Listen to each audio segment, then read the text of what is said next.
Hello there and a warm welcome back to the show. Now, as you might know, this podcast is all about enjoying the journey to FI. However, once we do actually get there, what is it really like? Is it all rainbows and roses? Or are there some hidden pitfalls not many people talk about? From hearing stories from people that are on the other side, we can get a glimpse of what it's really like, especially those downsides to be aware of.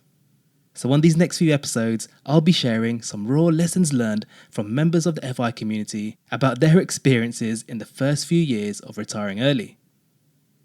By doing so, we can all take note and find our own personal ways to counter them ahead of time.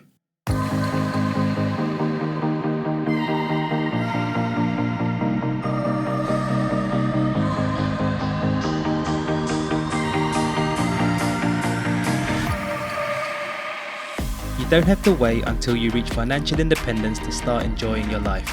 You can do that much earlier and start living a life that you love and that's true to you. Welcome to Freedom Before FI. Using FIRE and life design techniques, we help you create freedom on your way to FI instead of waiting until you're retired to do the things that light you up. I'm your host Greg, a FIRE movement and life design enthusiast. If you're itching to get freedom now, then let's do this.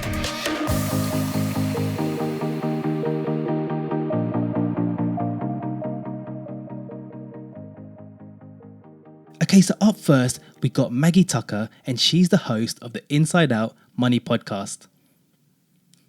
So she spent 20 years working in corporate America, retiring in 2022 at the age of 41 with her husband.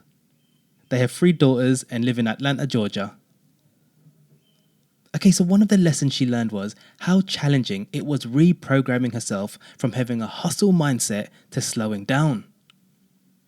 I liked how she said that it's more about rewiring than retiring. So she had to rewire herself from being like type A, highly driven, and always thinking about business ideas to doing pretty much the opposite.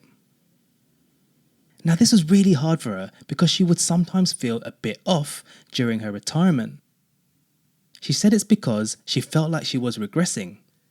She was doing less, so to speak. She actually thought something was wrong with her.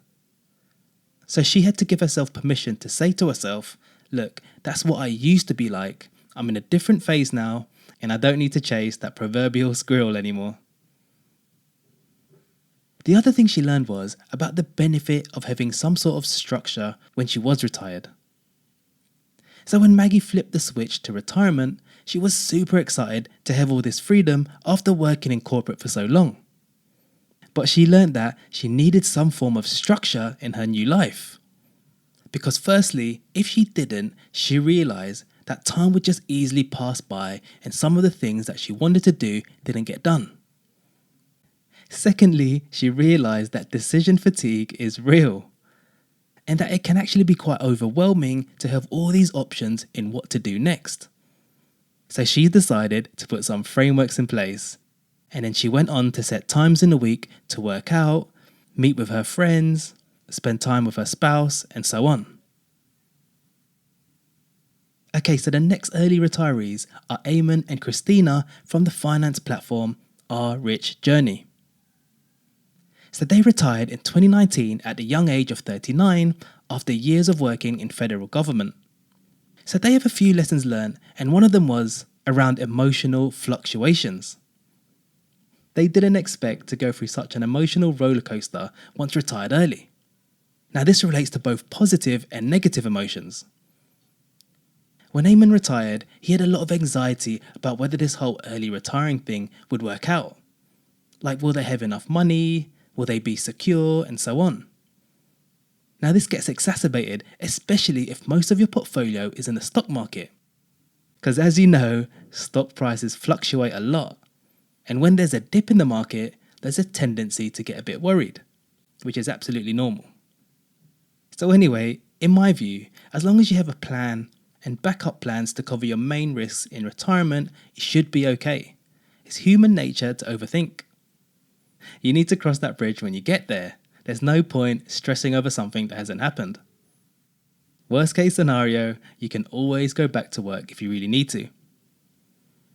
Alright, Alright, so another lesson they learned was the reality around their travel expectations. When they retired, they had plans to do lots of travelling, but because their 2 daughters were still in school, they had to wait until the school holidays to travel together as a family. So in short, they couldn't travel as much as they expected.